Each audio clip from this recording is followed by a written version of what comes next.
With me on the program now, from Sydney Labor MP Ed Husic and in Melbourne Liberal MP Josh Frydenberg. Gentlemen, good morning. Josh, Queensland not even willing to put in an extra $1 for the NDIS. Is that good enough?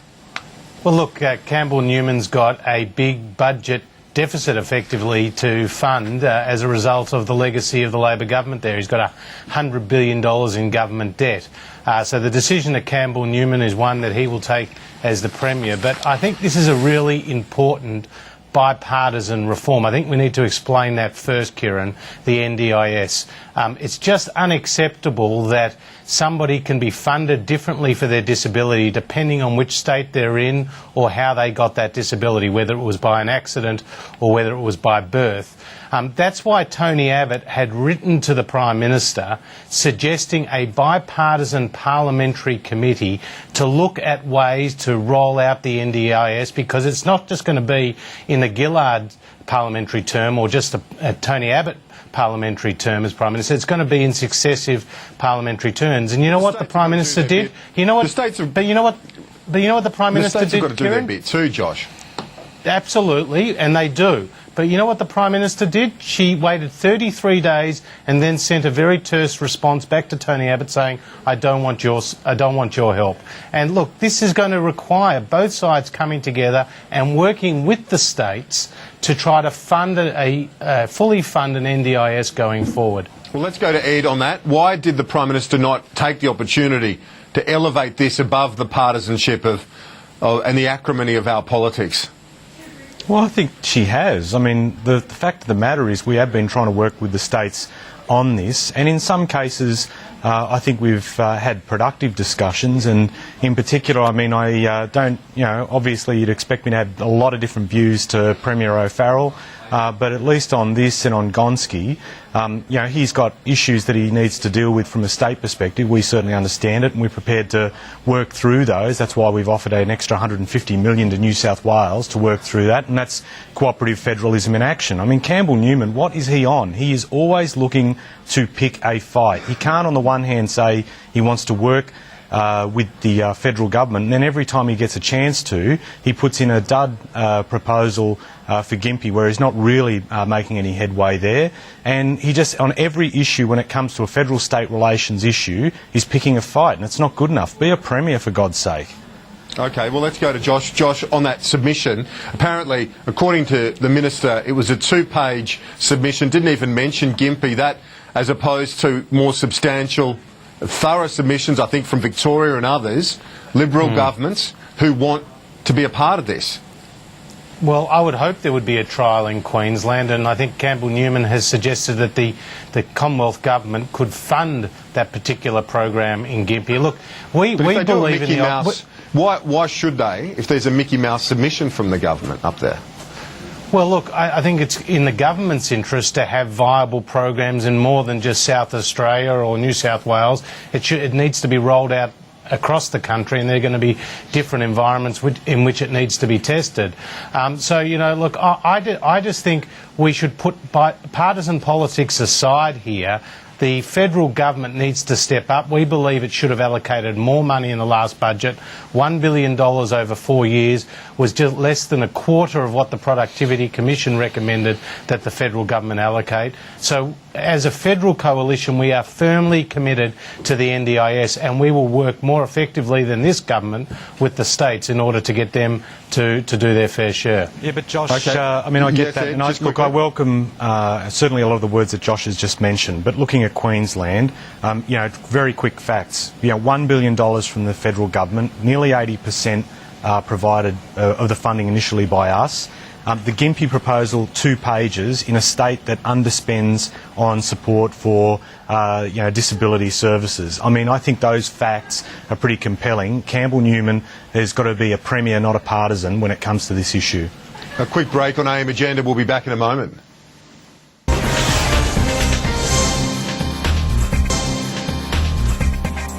This is AM Agenda. Thanks for your company. With me this morning, Ed Husic and Josh Frydenberg. Let's go to Tony Abbott's speech in China yesterday. He made some comments about foreign government investment in Australia, also suggested that China has not been as fast in terms of its political reform as its economic reform.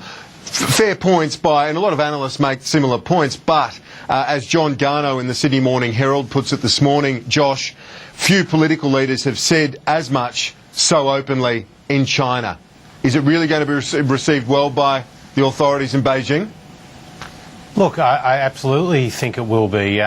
Tony Abbott is making an important trip both to Washington and to China, and his messages are consistent there, which is we don't need to choose between our history and our geography. We are an ally of the United States and loyal to that alliance, but we also have a very productive and friendly relationship with China, and that is where our economic future is. And I think Tony was sending a very positive message about foreign investment, namely that Australia wouldn't be able to develop its natural resources sector, its agricultural sector, without foreign investment. And that includes Chinese foreign investment. And he's talked specifically about opening the north of Australia up as a food bowl to export agriculture to the region and getting Chinese investment to the north. So I think it is a very positive message that Tony is sending, and I think it will be well received. On his first visit, though, Josh, to say that there hasn't been enough progress on political transformation, for example, was that really the right time or place to send it? Well, he's saying what he believes, and the truth is that they don't. But is diplomacy about saying what you believe? Well, look, it is at the right time and in the right forum. Diplomacy? When hasn't a bullhorn worked with diplomacy? I mean, look, kudos. Bravo, Let's let Josh finish. Bravo. I think you're doing a great job trying to say that this is a positive approach. Josh, you finish your point and I'll come back to Ed. Yeah, I mean, look, I think the point is we have consistently, both sides of politics, talked about our human rights differences with China. We have a particular dialogue about that. We would like, obviously, to see more democratic reforms in China and more political freedoms to go with the economic freedoms that are coming. This way. Give me a break. So what Tony has said is absolutely legitimate, and it's consistent with what he said in Washington too. Let's go to Ed now. Ed, I do want to say, though, pick you up on a point there. You said you haven't done it this way. Kevin Rudd went to Peking University and lectured the Chinese about Tibet. Yeah, and there was a great reaction, and there was a great reaction to that approach as well. I mean, I think certainly in terms of this, what intrigues me in terms of Tony, and it was a good effort by Josh to try and make this look like it was a positive approach that was being taken by Tony Abbott. But let me say this: he went to a business council and made these comments, and I'd be interested to know if he's actually expressed these views to China's ambassador in Australia here and sort of outline the approach and been able to push his views in that way. And the other thing is too, I mean, some of the comments he made about foreign investment are just simply boneheaded. I mean, this argument that, for example, he's going to take a hard line on state-owned enterprises from China investing in Australia, taken to its, an extension of that argument. It's sort of like arguing within Australia that state-owned enterprises should invest in other states. That's not what he was saying, Ed. That is not what he was saying, Ed. And no, arguing, that was not what he was saying. No, it's not. This is exactly the line of argument that's coming out of your side of politics that is trying to weave in these sinister approaches about investment, foreign investment, and claiming that this is a bad thing when the facts don't even stack up with it. Ed, what Tony Abbott said, though, to defend the comment, and I think Josh was going to make this point, but I'll intervene, it's just that he says that foreign governments or its agencies... but it says that the foreign government or its agencies should control an Australian business. Correct. It's not invest in, it's control. So it's a different what are we splitting hairs point. Here, are we? So if investment crosses the line into control, then that's an issue. I mean, this is like saying that QIC, it was your side of this politics. is like saying QIC, Queensland Investment Corporation, state-owned corporation, investing in all parts of the country, if they have a stake in a firm or a business in here, that we shouldn't accept it. Let's face this, let's call this for what it is. He is trying to play off elements that have concern about Chinese investment and trying to play off that for domestic political gain. That's what it is. That is not let's true. go to Josh. Kieran, can we just put some facts on the table? Please, it'd be a good change. The sensitive issue is around agriculture, and we have to understand that in Australia, only 11% of our agriculture is owned by foreign interests. Exactly. That's up from 5.5% in 1984. When it comes to agri-businesses like sugar milling or wheat exports or beef production, it's around 50 to 60%, so it is much higher. So, I mean, in Australia, we shouldn't be deterring foreign investment, and Tony completely understands that, because in order to develop that agribusiness or develop that agricultural land, we will need foreign finance and foreign expertise to come in, just like as we have in our resources sector. So what Tony was actually saying is he doesn't want foreign governments controlling enterprise in Australia, just like he doesn't want the federal Australian government owning enterprises in Australia. I mean, that's not how we want. That's but fine, we Josh. do, You're we saying do that, want foreign you're investment. saying that, contrast it to the type of talk that comes out of Barnaby Joyce and the Nationals on this issue, and you'll see that this is precisely what I'm talking about, that it's trying to whip up this hysteria.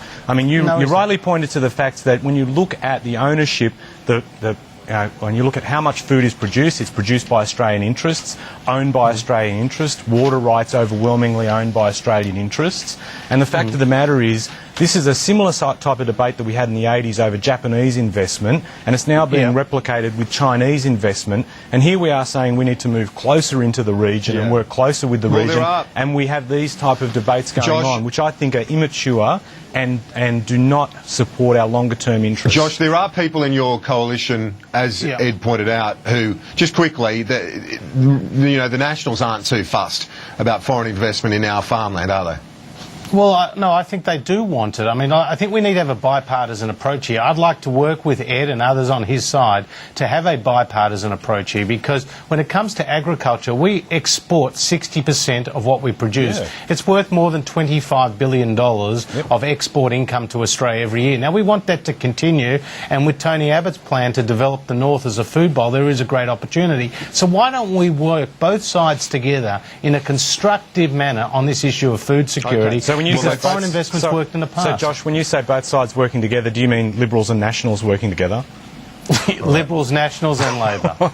Let's move on. I want to talk about the recent banter that's been going around, the scuttlebutt about the leadership. Yesterday, I was told by a senior Gillard supporter, Ed Husic, that last week was a form of political terrorism from the Rudd camp, with Joel Fitzgibbon's comment, Mr Rudd's appearance in the Women's Weekly, and then Nick Champion's article later in the week. It was described as a form of political terrorism to tear down Julia Gillard. What do you say to that? I think everyone needs to tone it down and get focused on the fact that we need to basically lift our performance and ensure that through these difficult political times that we're able to move ahead. And I don't think any type of comment like that is helpful whatsoever. Let's just stick to what we're here to do, which is govern and govern well.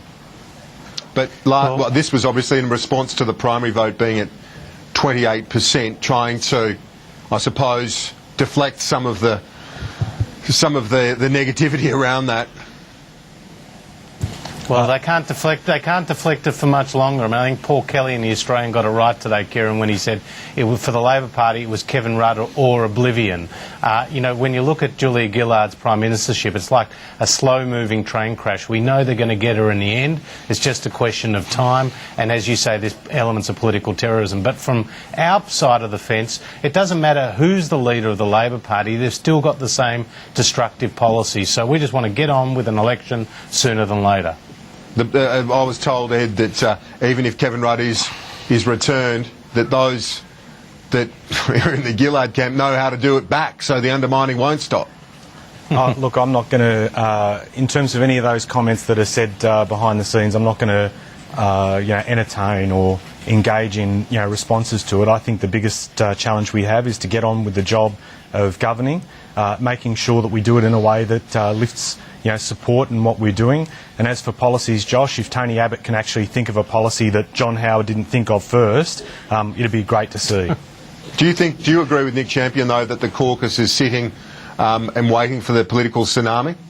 Look, I'm not here to comment on every single comment made by my colleagues. What I did take out of what Nick was saying the other day is being able to have a policy framework and be able to push ideas and get the support of people through the work that you do, and that's what we've got to do. I mean, we're out today, for example. Okay. Sorry. All right, guys. Thanks for that this morning. We'll wrap it up. Ed Husic, Josh Frydenberg, have a good day. Thanks, Kieran. Thanks. We're going to cross to the Queensland Premier now.